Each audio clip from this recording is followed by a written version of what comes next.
The Testament of Ann Lee is directed by Mona Fastvold, written by Mona Fastvold and Brady Corbet, and stars Amanda Seyfried, Lewis Pullman, Thomasin Mckenzie, and Christopher Abbott.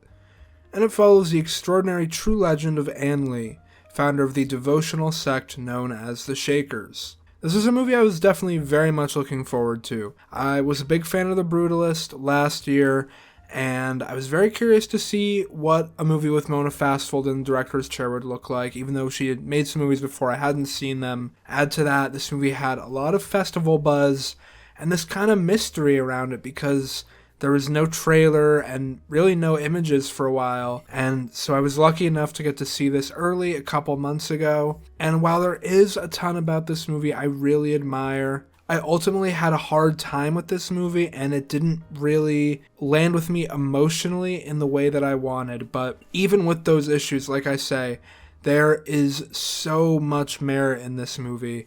People are loving it for a reason. I think there's no better place to start than Amanda Seyfried's performance. To me, she is the reason to see the movie. She is unbelievable. The movie sits on her shoulders, she's at the center of it, and she is magnetic, and it's an all-encompassing performance. She is singing and dancing, and you have to buy her as a leader, and you have to buy her going through these incredible tragedies, and she has all these different shapes that she has to take on throughout the movie, and she pulls them all off flawlessly. It's a really, really amazing performance, and I think in some years' time, people will be looking back on it and wondering how the hell it was not nominated for an Oscar. Beyond her, the direction from Mona Fastvold, it didn't always work for my personal tastes, but there's something very admirable in the fact that you can tell that she's making the exact movie she wanted to make. She is directing all these scenes the way she wants to, and you really feel her voice in the movie. And even if I had issues with some of the decisions she made, the talent is so undeniable, and she is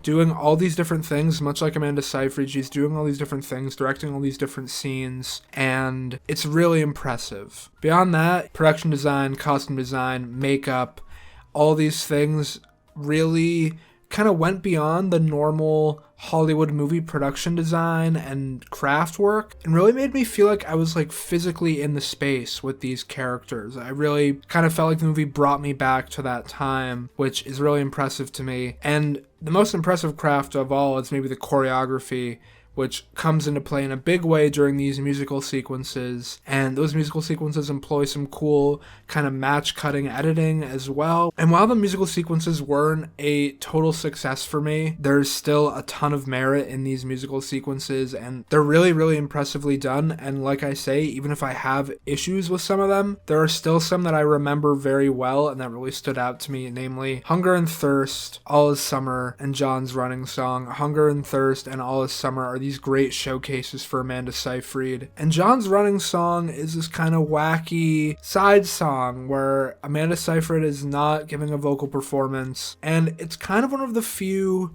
comic moments in the movie. And that kind of brings me into my main problems with the movie. You know, there are a lot of elements in this movie that have an undeniable strength that I was talking about, but my issues with this movie mainly arise from the movie's tone and the writing. You know, much like The Brutalist, it is clear that Mona Fastvold and Brady Corbet are really interested in this kind of ultra-serious, ultra-sincere, unblinking, unflinching style. And that is a style that, for me, only works in very specific situations. And again, I'm not expecting this movie to be a laugh ride or anything. I'm not asking for that at all. But that tone, for me in particular, can be quite relentless and just really unenjoyable, and like my experience with this movie, where I really appreciate all the work that went into it, but I can't enjoy it. And I find that the times where I can get on board with that tone is because I can really connect with the characters. And I struggled with that a lot in this movie. And I think when there is issues in the writing like that, my personal hang-ups with the tonality become emphasized a lot. And this lack of connection with the characters, I think, comes from a structural decision made in this movie. The decision made is to have the movie framed in this story sort of that Thomasin Mckenzie is telling, after all the events of Anne Lee's life. Thomasin Mckenzie plays one of Anne Lee's main devotees, and the movie plays out as her kind of recounting these events, and there's a lot of narration from Thomasin Mckenzie throughout the movie. Now, narration is something that a lot of people say can be a crutch, but, just this year in Train Dreams, we saw the Will Patton narration was so gorgeous and fit that movie like a glove, and really worked for me. But I found the Thomasin Mckenzie narration to really kind of clang off the backboard for me. She has a very distinct voice that I think after a while just kind of wasn't really hitting my ears the right way. And I think she's not really put in a position to succeed as a narrator due to the fact that this structural decision leads to the events of the movie playing out as sort of like a almost sweeping summary of Anne Lee's life. We're seeing all the big things. And again, Amanda Seyfried is in every scene. And we see her go through these incredible tragedies. Attempting to have children over and over again and experiencing these tragedies. And then having this major psychological shift to starting a religion that is against having sex. And that's incredibly interesting. And I feel like I never really got to understand what Anne Lee was thinking.